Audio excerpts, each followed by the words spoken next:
Hey, I'm Aaron. This is student video number 9. Sorry, I kind of had to do it a little differently this time, just because I'm in a sling, so I can't really hold the camera with my other hand as I'm doing it.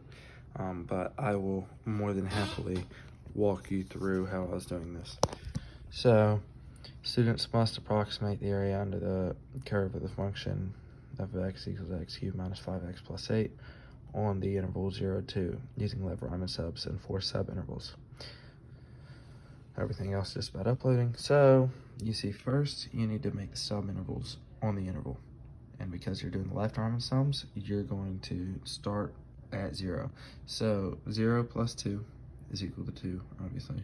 Or I guess it'd be easier to do 2 minus 0, actually, is how I should do that. Anyways, I just saw it was 0, 2, and I knew that the interval was 2 units long.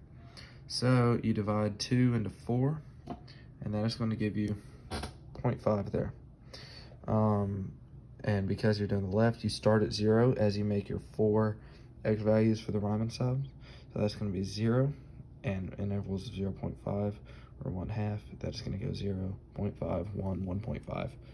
So then as you plug these values into this equation right here, x cubed minus 5x plus 8, these are going to be your corresponding answers for that, which is 8, because x is equal to 0, so 8 is the only value of the equation without that. 5.625, 0.5 cubed is equal to 0.125 minus 5 times 0.5 is equal to 2.5 plus 8. So ultimately, that right there gives you 5.625. Next is 1 cubed, so that's 1 minus 5 plus 8 is equal to minus 4 plus 8, which is going to give you positive 4. And then for this final one right here, 3.875, you are going to do 1.5 cubed, which is, 3.875 is how you get that, but 1.5 cubed is 3.375 minus 7.5, just because 5 times 1.5 is 7.5, plus 8. So ultimately, that'll give you 3.375 plus 0.5. And that is how you get that value right there of 3.875. So you then add these together. 8 plus 4 is 12. That's just how I think to make it easier. 5 plus 4, because I know I'm going to have some extra going over.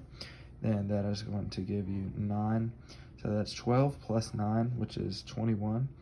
And then you do 6.25 plus 0.875, which is going to end up giving you 1.5. But we already carried the 1 over. So that's going to give you final answer of 21.5, or if fractions are more appealing to your eyes, that will be 43 over 2. I personally just like to work with decimals. And then this is what your graph is going to look like on that interval. You see that's going to be up there at 8 for area under the curve. And then down here, you can kind of, you can move down and you can see that that's right around your 5.625 area. If you go to exactly where that crosses, yeah, that's just over 5.5 right there. Then this is 4, and then you can see that is just a shade under 4. So that is the equivalent of 3 7/8, or 3.875. So that is how you approximate the area under the curve of the function using left Riemann sums and the intervals and subintervals. Thank you.